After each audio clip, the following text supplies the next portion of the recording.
जय हिंद दोस्तों, एमपीपीएससी हिंदी के यूट्यूब प्लेटफॉर्म पर आपका स्वागत है। आज हम लोग देखेंगे जो इकोनॉमिक्स का सेकंड पार्ट था, द्वितीयक क्षेत्र का उद्योग। अभी हम लोगों ने यहाँ तक पढ़ लिया था। द्वितीयक क्षेत्र का उद्योग के बारे में देखेंगे, रिवीजन क्लास तो चल रही है। ठीक है, तो द्वितीयक क्षेत्र क्या होते हैं? वह क्षेत्र जिसमें कच्चे माल से किसी वस्तु को बनाया जाता है या फिर उत्पाद को बनाया जाता है, तो उसे क्या कहते हैं? अ, उद्योग कहते हैं। द्वितीयक क्षेत्र वह उद्योग किस क्षेत्र में आता है? द्वितीयक क्षेत्र के अंतर्गत आता है। प्राथमिक क्षेत्र द्वारा उत्पादित कच्चे माल से तैयार माल का तैयार माल का तैयार माल का उत्पादन करने वाला क्षेत्र क्या कहलाता है? द्वितीयक क्षेत्र कहलाता है। ठीक है ना? इसमें क्या आता है? विद्युत निर्माण आता है, विनिर्माण आता है, विनिर्माण क्षेत्र आता है, मतलब किसी वस्तु को बनाना। हल्के उद्योग आते हैं और भारी उद्योग इस क्षेत्र के अंतर्गत आते हैं, भारी उद्योग आते हैं। ठीक है, नेक्स्ट देखते हैं हम। विनिर्माण विनिर्माण क्या होता है? वे इकाई जो कच्चे माल को उपयोग कर वस्त्र निर्माण करते हैं। जैसे लोहा उद्योग, यहाँ पे थोड़ा सही कर लीजिएगा। लोहा उद्योग, ठीक है, कपड़ा उद्योग, जूता उद्योग, बर्तन उद्योग आदि, मोटर उद्योग आदि क्या होते हैं? विनिर्माण क्षेत्र के अंतर्गत आते हैं। ठीक है, निर्माण क्षेत्र के अंतर्गत कौन कौन आते हैं? आवासीय और गैर आवासीय इमारत, सड़क, पार्क, पुल, बांध आदि का निर्माण क्या आता है? निर्माण क्षेत्र के अंतर्गत आता है। निर्माण क्षेत्र के अंतर्गत क्या आता है? निर्माण, गैर आवासीय इमारत, सड़क, पार्क, पुल, ये मतलब यह समझ लीजिए कंस्ट्रक्शन जो होता है उसमें क्या कहलाता है? निर्माण क्षेत्र के अंतर्गत आता है। मध्य प्रदेश का औद्योगिक विकास में कौन सी स्थान है? सेवंत स्थान। इसे याद रखेंगे, मध्य प्रदेश का औद्योगिक विकास में कौन सी स्थान है, ये पूछा जा सकता है। ईज ऑफ डूइंग इंडेक्स में, डूइंग रिपोर्ट में मध्य प्रदेश अचीवर श्रेणी में है। मध्य प्रदेश का कौन सा स्थान है? अचीवर श्रेणी में स्थान है, नीति आयोग की रिपोर्ट के अनुसार। नीति आयोग द्वारा जारी state energy and climate index में एमपी का कौन सा स्थान है? 19वां स्थान। यह कुछ फैक्ट है जो प्री में पूछे जा सकते हैं। ठीक है ना, इसे याद रखेंगे। उद्योग विकास की दर से 7 जिले हैं, जैसे भोपाल, इंदौर, ग्वालियर, जबलपुर, सागर, उज्जैन और रीवा भी शामिल है। ठीक है ना, विकसित जिले के रूप में तथा 25 जिले विकासशील जिलों के रूप में घोषित किए गए हैं। ठीक है ना, 25 जिले विकासशील के रूप में जिलों के रूप में घोषित किए गए हैं, तो इसे याद रखेंगे, 25 जिले विकासशील के रूप में। और भोपाल, इंदौर, ग्वालियर, जबलपुर, सागर, उज्जैन, रीवा क्या किसके अंतर्गत आते हैं? उद्योग विकास की दृष्टि से विकसित जिले के रूप में जाने जाते हैं। ठीक है ना, राज्य में 231 औद्योगिक क्षेत्र हैं, तो इसे याद रखेंगे। मध्य प्रदेश राज्य में कितने औद्योगिक क्षेत्र हैं? 231 औद्योगिक क्षेत्र हैं। एमएसएमई विभाग के 194 क्षेत्र मध्य प्रदेश में स्थापित है। ठीक है ना, एमएसएमई मतलब सूक्ष्म लघु एवं मध्यम उद्योग के अंतर्गत। ठीक ना, तो डीआईपीआईपी विभाग के अंतर्गत के 37 क्षेत्र हैं। डीआईपीआईपी मतलब भारी उद्योग स्थापित क्षेत्र हेतु। भारी उद्योग जिसके अंतर्गत आते हैं, जिसके अंतर्गत लोहा उद्योग और बड़े बड़े उद्योग जो भी हैं, है ना। सूती कपड़ों के उत्पादन में एमपी देश में तीसरे स्थान पर है। सूती कपड़ों के उत्पादन में एमपी का किस स्थान पे है? तीसरे स्थान पर। फर्स्ट स्थान पर कौन सा है? फर्स्ट स्थान पे गुजरात का अहमदाबाद है। ठीक है, औद्योगिक निवेश की दृष्टि से एमपी का देश में फोर्थ स्थान है। निवेश की दृष्टि से एमपी का देश में फोर्थ स्थान। औद्योगिक निवेश की दृष्टि से एमपी का फोर्थ स्थान है। पीएम मित्र योजना के बारे में देख लेते हैं, जो कि टेक्सटाइल पार्क के रूप में स्थापित किया गया है। तो इसका प्रारंभ कब किया गया? 17 मार्च 2023 को। इसे जरूर याद रखेंगे। ठीक है ना, पूछा जा सकता है क्योंकि बहुत ही चर्चित योजना है पीएम मित्र योजना। टेक्सटाइल उद्योग हेतु 7 पीएम मित्र पार्क स्थापित किए गए हैं। तो कितने पीएम मित्र पार्क स्थापित किए गए हैं? तो 7 पीएम मित्र पार्क स्थापित करने हेतु स्थलों की घोषणा की गई है। तो यह पूछा जा सकता है कितने पार्क स्थापित करने की घोषणा की है, तो कहाँ कहाँ किया गया है? तमिलनाडु, तेलंगाना और कर्नाटक। यह दक्षिण के 4 राज्य याद रखेंगे, महाराष्ट्र, तमिलनाडु, तेलंगाना, कर्नाटक और महाराष्ट्र। ठीक है, और गुजरात, एमपी, यूपी उत्तर के राज्य याद रख लेंगे। ठीक है, उत्तर भारत के राज्य याद कर लेंगे। गुजरात, एमपी, यूपी और नीचे के कौन कौन से? तमिलनाडु, तेलंगाना, कर्नाटक और महाराष्ट्र। ठीक है, मध्य प्रदेश का औद्योगिक पार्क औद्योगिक संरचना, मध्य प्रदेश की औद्योगिक संरचना किस प्रकार है? तो मध्य प्रदेश में 6 फूड पार्क स्थापित हैं, 8 एकीकृत विकास केंद्र स्थापित हैं, 3 ड्राई पोर्ट स्थापित हैं, 1 स्टोन पार्क स्थापित है। ठीक ना? तो ये पूछा जा सकता है मध्य प्रदेश में ड्राई पार्क कितने हैं? 3 है। ठीक है ना? फूड पार्क कितने हैं? 6 है। स्टोन पार्क 1 है। ग्रीन फील्ड एसईजेड कौन कितने हैं? 1 है। ठीक है ना? 4 आईटी सेज है। ठीक ना? इस एसईजेड का मतलब है स्पेशल इकोनॉमिक जोन। एक परिधान पार्क बनाया गया है, एक परिधान पार्क भी बनाए गए हैं। ठीक है ना? द्वितीयक क्षेत्र में शामिल है उद्योग ऊर्जा क्षेत्र, निर्माण, विनिर्माण और हल्के भारी उद्योग शामिल है। द्वितीयक क्षेत्र में शामिल कौन-कौन से हैं? उद्योग, ऊर्जा क्षेत्र, निर्माण, विनिर्माण, हल्के और भारी उद्योग इस शामिल है द्वितीयक क्षेत्र के अंतर्गत। मध्य प्रदेश में स्थापित ऊर्जा क्षमता कितनी है? कोयला आधारित ऊर्जा मध्य प्रदेश में स्थापित ऊर्जा क्षमता, कोयला आधारित ऊर्जा की प्रतिशत कितनी है? 63.3% है। अक्षय ऊर्जा मतलब जो प्राकृतिक रूप से ऊर्जा होती है उसे अक्षय ऊर्जा कैसे? सौर ऊर्जा, बायोमास ऊर्जा, इसे अक्षय ऊर्जा के रूप में जाना जाता है। 34.1% कितनी है? अक्षय ऊर्जा का प्रतिशत है। ठीक है ना? तो सबसे ज़्यादा कोयला है और अक्षय ऊर्जा 34.1% है। कोयला से ज़्यादा विद्युत आपूर्ति की जाती है। ठीक है ना? स्थापित ऊर्जा मतलब ऊर्जा प्राप्त होती है। वही ऊर्जा किस रूप में प्राप्त होती है? विद्युत के रूप में, तो वही है ऊर्जा। एमपी की संपूर्ण ऊर्जा क्षमता कितनी है? 28,000 मेगावाट है। तो इसे थोड़ा सा याद रखें कि मध्य प्रदेश की संपूर्ण ऊर्जा क्षमता कितनी है? 28,000 मेगावाट है। ठीक है?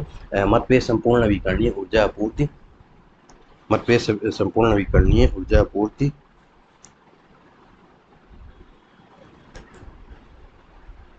आपूर्ति के मामले में मध्य प्रदेश का स्थान कौन सा है? नवीकरणीय ऊर्जा के मामले में 8वां स्थान है। ठीक है ना? देश का एमपी में 5.3% ऊर्जा उत्पादन हो रहा है। ठीक है? एक मिनट हम लोग देख लेते हैं कि हमारा वीडियो चालू है कि नहीं। तो हमारा वीडियो चालू है। ठीक है? तो देश का एमपी में 5.3% ऊर्जा उत्पादन किया जाता है, देश का एमपी में। ठीक है ना? किया जाता है। नवीकरणीय ऊर्जा के क्षेत्र और विद्युत अनुमानित संभावना रैंकिंग मध्य प्रदेश में कितनी है? तो यह देख लीजिए मध्य प्रदेश और भारत की। तो भारत की कुल ऊर्जा क्षमता कितनी है पवन ऊर्जा के क्षेत्र में? 6,95,590 मेगावाट भारत में पवन ऊर्जा है। ठीक है? और सौर ऊर्जा कितनी है? 7,48,990 मेगावाट सौर ऊर्जा है। ठीक है ना? मध्य प्रदेश की रैंक के पवन ऊर्जा के क्षेत्र में कितनी है? 8 है। ठीक है? और सौर ऊर्जा के क्षेत्र में मध्य प्रदेश की कितनी है? 4 है। बायोमास ऊर्जा के क्षेत्र में रैंकिंग 2 है। ठीक है? मध्य प्रदेश की स्थापित क्षमता कितनी है पवन ऊर्जा की? पवन ऊर्जा की 15,404 है और 61,660 सौर ऊर्जा की है और बायोमास ऊर्जा की 13,064 मेगावाट बायोमास ऊर्जा की क्षमता है। ठीक है? वर्ष 2021-22 उत्पादन में खनिज उत्पादन, वर्ष 2021-22 में खनिज उत्पादन कौन सा हुआ है? ये जरूर पूछा जाता है पेपर में। ठीक है ना?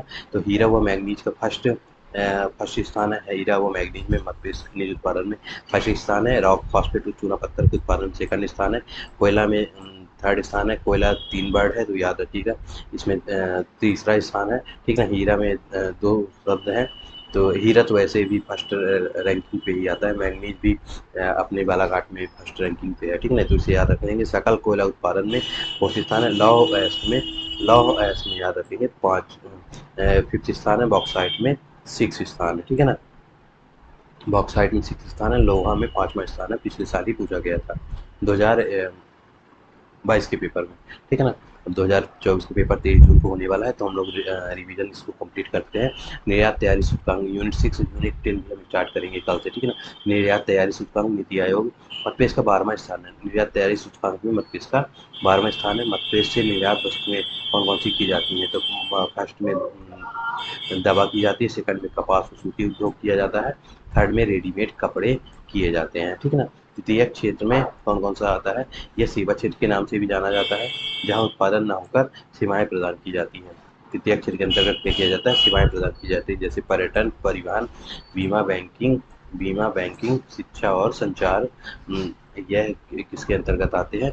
सेवा क्षेत्र के अंतर्गत। तो इसमें क्या होता है? उत्पादन नहीं होता है, सिर्फ ये सेवा प्रदान की जाती है जैसे शिक्षा, जैसे मैं अभी आपको पढ़ा रहा हूँ। ठीक है ना? परिवहन, देश में सड़कों की लंबाई 47 लाख किलोमीटर है। देश में परिवहन के क्षेत्र में देखते हैं तो देश में सड़कों की लंबाई कितनी है? 47 लाख किलोमीटर। कुछ फैक्ट है, इसे याद रखेंगे। राष्ट्रीय राजमार्ग की लंबाई 2023 में कितनी है? 1,45,000 155 किलोमीटर राष्ट्रीय राजमार्ग की लंबाई है। ठीक है ना, तो इसे 2022-23 के अनुसार है, ये याद रखेंगे। ठीक है ना, देश में कुल रेलवे ट्रैक की लंबाई कितनी है? 86,526 ब्रॉड गेज लंबाई है, 1859 मीटर गेज, 3651 नैरो गेज जिसे नापा जा सकता है। ठीक है ना, नापा जाता है। इसी ब्रॉड गेज को इस तरह भी लिखा जाता है। तो प्रदेश में सड़कों की कुल लंबाई कितनी है? 72,961 किलोमीटर है। ठीक है ना, जो देश की कुल सड़क नेटवर्क का 6.6%, जो देश की कुल सड़क नेटवर्क का 6.6% है। सड़कों की लंबाई में देश में एमपी का कौन सा स्थान है? छठवां स्थान। यहाँ पे पी लिख लेंगे, एमपी का छठवां स्थान है। ठीक है। मध्य प्रदेश में रेलवे ट्रैक की कुल लंबाई कितनी है? 5150 किलोमीटर है। मध्य प्रदेश में रेलवे ट्रैक की कुल लंबाई कितनी है? 5150 किलोमीटर है। मध्य प्रदेश में देश का पांचवा सबसे बड़ा नेटवर्क है। मध्य प्रदेश देश का पांचवा सबसे बड़ा नेटवर्क है। ठीक है। पर्यटन, भारत में जीडीपी 6.2% योगदान, जीडीपी में भारत में जीडीपी में 6.2 योगदान और रोजगार में 8.78% योगदान देता है। पर्यटन क्षेत्र जो होता है जो है, तो जीडीपी में 6.2% पर्यटन मतलब घूमने आने जाने में जो भी क्या होता है, आय प्राप्त होती है, तो उस क्षेत्र में भारत की जीडीपी में 6.2% और रोजगार के क्षेत्र में 8.78% योगदान देता है। मध्य प्रदेश की जीडीपी में कितना योगदान देता है? 9.6% और रोजगार में 99.3% योगदान देता है। ठीक है ना, इसे याद रखेंगे। तो इसमें यार 6.2% और इसमें 8.78% रोजगार के क्षेत्र में, और इसमें 9.6% जीडीपी में मध्य प्रदेश की, और रोजगार में 9.3% योगदान देता है रोजगार में। ठीक है। एडवेंचर एंड कैंपिंग लागू की गई। मध्य प्रदेश में रिस्पॉन्सिबल टूरिज्म मिशन लाया गया है। ठीक ना, एडवेंचर एंड कैंपिंग लागू की गई।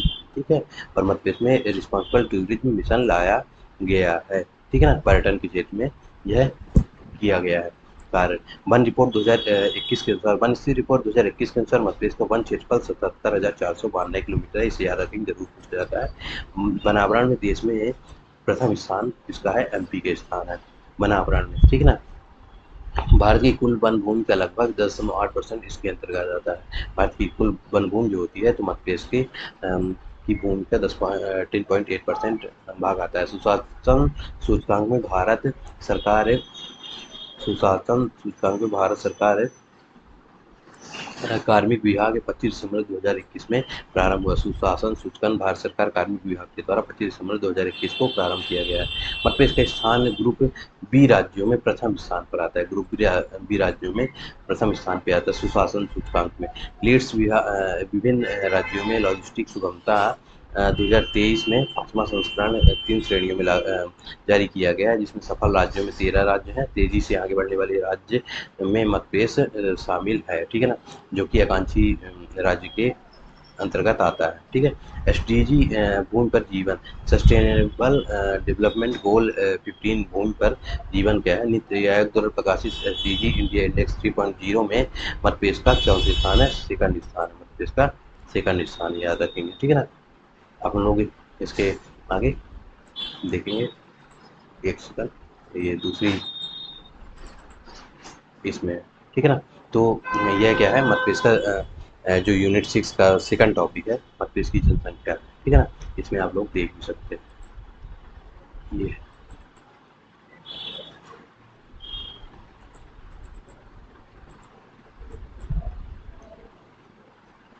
ये देखिए,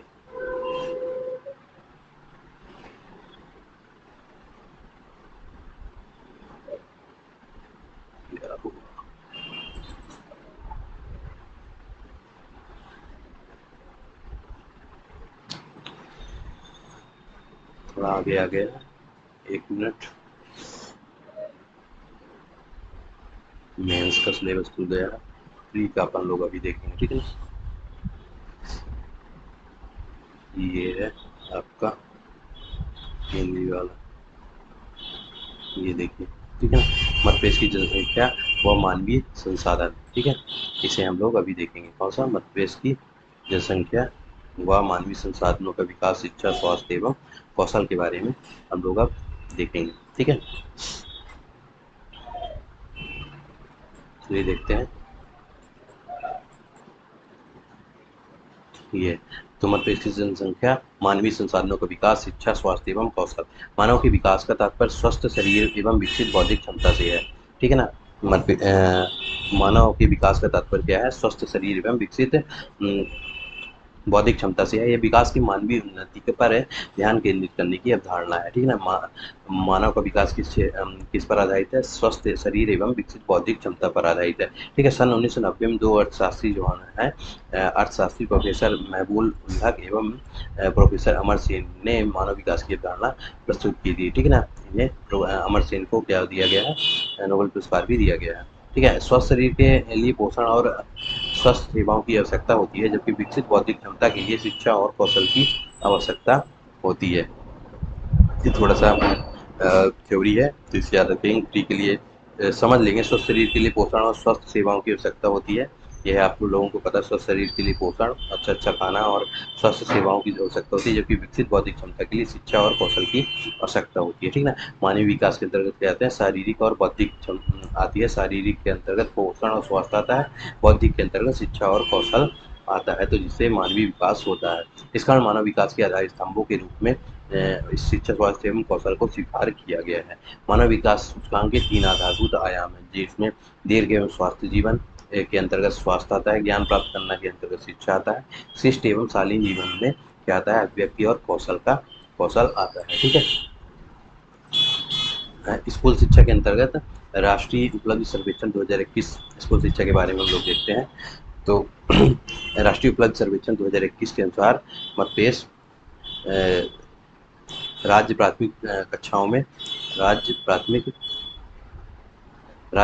कक्षाओं में की शैक्षणिक उपलब्धियों में पूरे देश में 5th स्थान पर है। ठीक है, पूरे देश में 5th स्थान पर मध्य प्रदेश का स्थान है। ठीक है ना, स्कूल शिक्षा और शिक्षा मंत्री कौन है? इस पर आप लोग कमेंट करके बताएंगे। UDISE क्या है? Unified digital information on school system है। ठीक है ना, इसका फुल फॉर्म इसे याद रखेंगे, unified digital information on school system.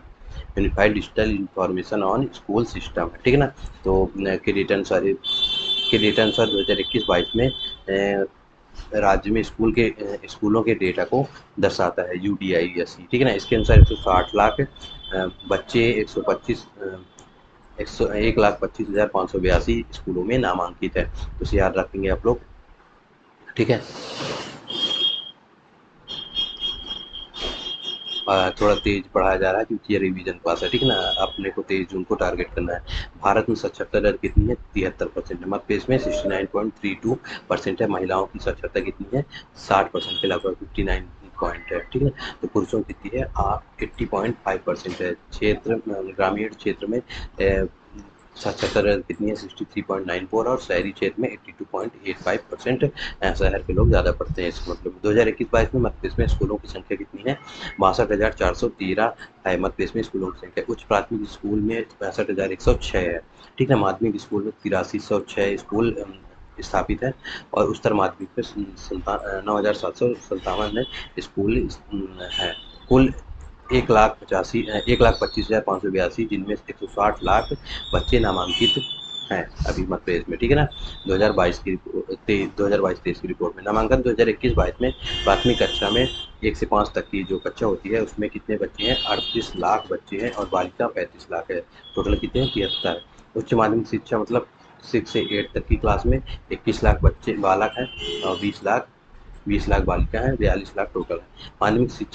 माध्यमिक कक्षा मतलब 1 से 8 तक की टोटल अगर देखा जाए तो 60 लाख बालक हैं, 55 लाख कौन है? बालिका है, 115 लाख टोटल है। ठीक है, प्राथमिक कक्षा में CM राइज स्कूल के बारे में देखते हैं। तो यह प्रारंभ कब हुई योजना का, इसे याद रखेंगे। एक बार रजिस्ट्रार पेपर में असिस्टेंट रजिस्ट्रार के पेपर में MP के पूछा जा चुका है। 11 जून 2021 को CM राइज स्कूल का प्रारंभ की गई। प्रत्येक बस्ती में लगभग 15 किलोमीटर के दायरे में एक उच्च गुणवत्ता वाला एकीकृत विद्यालय उपलब्ध कराना CM राइज स्कूल के अंतर्गत आता है। प्रदेश में कुल 9,200 स्कूल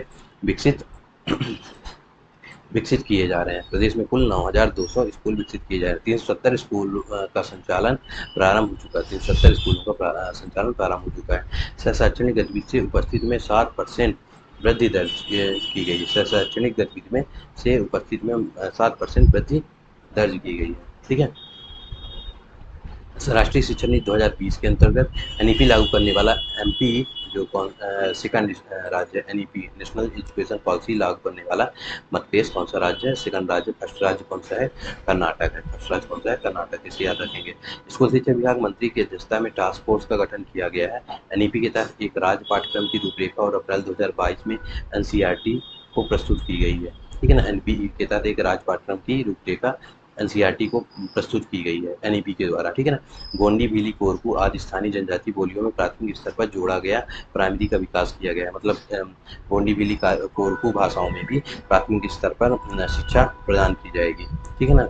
शिक्षक के द्वारा जो भी 1 से 5वीं तक के प्राइमरी टीचर रहेंगे उनके द्वारा क्या किया जाएगा?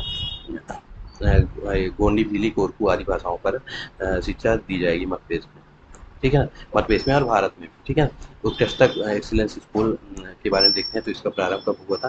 प्रारंभ 2006 में हुआ था। वर्तमान में 43 जिला मुख्यालयों और 196 ब्लॉक स्कूल पर उत्कृष्ट विद्यालय संचालित हो रहे हैं। शेष उत्कृष्ट स्कूल कहाँ है? सीएम राइज में बदले गए हैं। शेष उत्कृष्ट स्कूल सीएम राइज में बदले गए हैं। जिला स्तर पर 45,280 छात्र और ब्लॉक स्तर पर 1 लाख से अधिक छात्र अध्ययनरत है। जिला स्तर पर 45,280 छात्र हैं। ठीक है। वह ब्लॉक स्तर पर 1 लाख से अधिक छात्र अध्ययनरत है। आदर्श विद्यालय देखते हैं जो मॉडल स्कूल है, इसमें मैं भी पढ़ा हूँ। ठीक है ना। तो शैक्षणिक रूप से पिछले ब्लॉकों में स्थापित 2011-12 में केंद्र प्रायोजित योजना के तहत यह स्थापित की गई। आदर्श विद्यालय स्थापित किए गए हैं। राज्य के सभी 201 शैक्षिक रूप से पिछड़े विकासखंडों में मॉडल स्कूल चलाए जा रहे हैं। शैक्षिक रूप से पिछड़े विकासखंडों में मॉडल स्कूल चलाए जा रहे हैं। ठीक है ना। वर्तमान में 54,755 नए छात्र अध्ययनरत है मॉडल स्कूल के अंतर्गत। ठीक है। सीएम राइज में 55 मॉडल स्कूल विकसित किए गए हैं। शेष 146 संचालित हैं। ठीक है। कस्तूरबा गांधी कन्या विद्यालय के बारे में देखते हैं। केजीबीवी के बारे में देखते हैं। अनुसूचित जाति जनजाति पिछड़ा वर्ग अल्पसंख्यक बालिकाओं के लिए आवासीय विद्यालय कस्तूरबा गांधी कन्या विद्यालय होते हैं।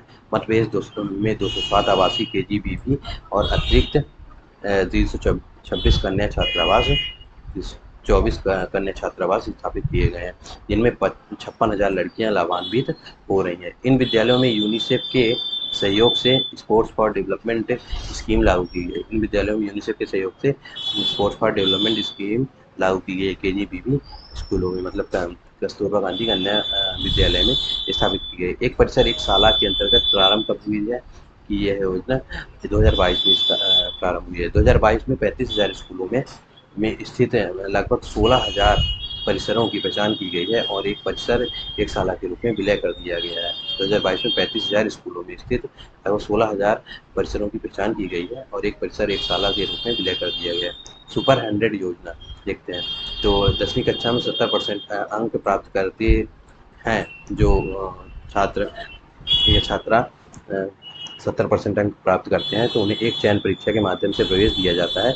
उन्हें इंजीनियरिंग और मेडिकल की पढ़ाई और सीए आदि के पाठ्यक्रमों के प्रवेश के लिए प्रतियोगी परीक्षाओं के लिए कोचिंग प्रदान की जाती है जो कि मुफ्त होती है। 2023 में 608 छात्रों को लाभ प्राप्त हुआ है इस योजना के तहत। सुभाष एक्सीलेंस स्कूल 2 स्कूल है जहाँ यह शिक्षा दी जाती है। Subhash excellence school Bhopal, Malharashram higher secondary school Indore में। मेधावी छात्र योजना के छात्र संवर्धन योजना तो 2009-10 से प्रारंभ हुई। 12वीं में 75% अंक प्राप्त करने वाले छात्र को लैपटॉप हेतु 25,000 रुपये प्रदान करना इस योजना के अंतर्गत दिया जाता है। 2021-22 में 91,458 छात्रों को छात्रवृत्ति दी गई है। निःशुल्क साइकिल वितरण योजना कब प्रारंभ हुई? 2022-23 में प्रारंभ हुई, जिसमें 1 लाख बच्चों को यह निःशुल्क साइकिल वितरण की गई है। ई वाउचर पायलट प्रोजेक्ट के तहत इसमें किया गया है। इंदौर और भोपाल में शुरू किया गया है। मतलब ई वाउचर दिया जाता है और फिर वहाँ जाके क्या कहते हैं साइकिल की दुकानों पे वहाँ पे ई वाउचर के माध्यम से दुकानदारों को कैश मिल जाता है ऑनलाइन और ऑनलाइन पेमेंट हो जाती है और साइकिल उन्हें मिल जाती है बच्चों को। ये एक 4 वर्षीय प्रशिक्षण है है जो 20 जनजातीय जिलों के 89 विकास खंडों के जनजातीय विद्यार्थियों को 21वीं सदी के जीवन कौशल का प्रशिक्षण देगा। इस हेतु जनजातीय विभाग और मैजिक वर्ष इंडिया फाउंडेशन के माध्यम से 2023 में समझौता हुआ है। छात्रावास रैंकिंग 2022-23 देखते हैं। छात्रावास रैंकिंग 2022-23 प्रदेश में प्रारंभिक शिक्षा के लिए संचालित छात्रावासों की 2022-23 रैंकिंग में सीहोर जो है जिला प्रथम स्थान पर है। ठीक है ना, सीहोर जो है प्रथम स्थान पर है। अलीराजपुर के ग्राम जोहर का कस्तूरबा गांधी बालिका छात्रावास प्रथम स्थान पर है। ठीक है ना, इसे याद रखेंगे। अलीपुर राज्य के ग्राम जोहर का कस्तूरबा गांधी बालिका छात्रावास प्रथम स्थान पर है। मध्य प्रदेश राज्य शिक्षा परिषद के बारे में देखते हैं तो इसकी प्रारंभ हुआ है 2022-23 में, तो इसे जरूर याद रखेंगे। अभी हुआ है स्टार्ट। तो अध्यक्ष कौन होते हैं? उच्च शिक्षा मंत्री। उपाध्यक्ष कौन होता है? सचिव। और उच्च शिक्षा जो कि सचिव होता है उच्च शिक्षा विभाग। प्रदेश के विभिन्न विश्वविद्यालय के कुलपति इसके सदस्य होते हैं। ठीक है ना। नॉलेज कॉरिडोर के बारे में देखते हैं तो मध्य प्रदेश की अर्थव्यवस्था को गति देने के लिए सरकार 5 शहरों में रिसर्च, स्किल डेवलपमेंट और इंडस्ट्री के नए केंद्र तैयार करते हुए 5 शहरों इंदौर, उज्जैन, देवास, भोपाल, ग्वालियर को जोड़ा गया है नॉलेज कॉरिडोर के अंतर्गत। ठीक है ना। देश का पहला ह्यूमन कैपिटल बैंक कौन सा है? 2023 में, जो कि मार्च 2023 में प्रारंभ हुआ है। शुजालपुर में देश का पहला ह्यूमन कैपिटल बैंक शुरू किया गया है। शुजालपुर में देश का पहला ह्यूमन कैपिटल बैंक शुरू किया गया है। यह 18 से 35 वर्ष उम्र के 10वीं पास युवाओं को पहले ट्रेनिंग और गारंटीड जॉब दी जाती है। 18 से 35 वर्ष उम्र के 10वीं पास युवाओं को इसमें गारंटीड जॉब दी जाती है। देश का पहला ह्यूमन कैपिटल बैंक 2023 में प्रारंभ किया गया। युवा सेल क्या है? विश्वविद्यालय और महाविद्यालय में युवाओं के मध्य सकारात्मक और आदर्श वातावरण को निर्मित करने हेतु 2023 में प्रत्येक विश्वविद्यालय व महाविद्यालय में युवा सेल प्रारंभ किया गया, जिसके संरक्षक कौन होते हैं? कुलपति। और कुलपति का अधिनियम 2023 के तहत कुलगुरु नाम बदल दिया गया है। भारत अध्ययन एवं शोध केंद्र मध्य प्रदेश की धार्मिक नगरी उज्जैन के विक्रम विश्वविद्यालय में भारत अध्ययन एवं शोध केंद्र स्थापित किया जा रहा है। उज्जैन में विक्रम विश्वविद्यालय में भारत अध्ययन एवं शोध केंद्र स्थापित किया जा रहा है। इसे याद रखेंगे। कहाँ स्थापित किया जा रहा है? भारत अध्ययन एवं शोध केंद्र उज्जैन में स्थापित किया जा रहा है। जहाँ संपूर्ण वेद पुराण आदि का पाठ्यक्रम तैयार कर शोध कराया जाएगा। मिराई प्रोजेक्ट क्या है? जापानी भाषा सीखने से संबंधित शुरुआत 2022 में यह है। इन्फोसिस स्प्रिंग बोर्ड एवं निर्माण संगठन के सहयोग से हो रहा है। इन्फोसिस स्प्रिंग बोर्ड एवं निर्माण संगठन के सहयोग से जावद नीमच में पायलट प्रोजेक्ट के रूप में यह शुरू किया गया है मिराई प्रोजेक्ट। ठीक ना, जापानी भाषा को सीखने के लिए। वीरपुत्र महाराणा प्रताप शोधपीठ 2022-23 में बी आर अम्बेडकर सामाजिक विश्वविद्यालय महू में शुरू की गई है वीरपुत्र महाराणा प्रताप शोधपीठ। ठीक है ना। स्कूल शिक्षा पर परफॉर्मिंग इंडेक्स 2021-22 में मध्य प्रदेश आकांक्षी श्रेणी में है और मध्य प्रदेश इसमें 20वें स्थान पर है स्कूल शिक्षा पर परफॉर्मेंस इंडेक्स में। राष्ट्रीय बहुआयामी गरीबी सूचकांक 2023 में मध्य प्रदेश का 7वां स्थान है। मध्य प्रदेश कक्षा 8 तक स्कूल जाने वाले बच्चों को पहुंच प्रदान करने में 7वें स्थान पर है। शिक्षा पर बजट 38,375 करोड़ रुपए शिक्षा पर बजट है। ठीक है ना। राष्ट्रीय उपलब्धि सर्वेक्षण में पूरे देश में मध्य प्रदेश का 5वां स्थान है। राष्ट्रीय उपलब्धि सर्वेक्षण में पूरे देश में मध्य प्रदेश का 5वां स्थान है। भारत का पहला सहकारिता विश्वविद्यालय कहाँ खोला गया है? भोपाल में खोला गया। भोपाल और इंदौर में खोला जा रहा है। कुछ ये फैक्ट है, इसे याद रखेंगे। ठीक है ना। रामानुजाचार्य संस्कृत विश्वविद्यालय कहाँ खोला जा रहा है? रीवा में स्थापित किया जा रहा है। मध्य प्रदेश का दूसरा आवासीय विद्यालय है रतलाम में खोला जा रहा है। फर्स्ट डिंडोरी में खोला गया है दूसरा आवासीय विद्यालय। हिंदी भाषा प्रयोगशाला की स्थापना कहाँ की गई है? भोपाल में की गई है। ठीक है ना। अटल बिहारी हिंदी विश्वविद्यालय भोपाल में हिंदी भाषा प्रयोगशाला की स्थापना की गई। AI पढ़ाने वाला पहला राज्य कौन सा है? MP है। ठीक है ना। MBBS शिक्षा हिंदी में देने वाला पहला राज्य कौन सा है? MP है। हिंदी में देने वाला। प्रदेश की पहली साइकोलॉजी साइंटिफिक लैब भोपाल उच्च शिक्षा संस्थान में स्थापित की गई है। ठीक है। प्रदेश का पहला ग्रीन विश्वविद्यालय उज्जैन विक्रम विश्वविद्यालय उज्जैन में खोला गया है। School for excellence for I की स्थापना MGM मेडिकल कॉलेज में की गई है। School for excellence for I की स्थापना कहाँ की गई है? मेडिकल कॉलेज में की गई है। ठीक है। अब स्वास्थ्य के बारे में हम लोग नेक्स्ट वीडियो पे देखते हैं। ठीक है।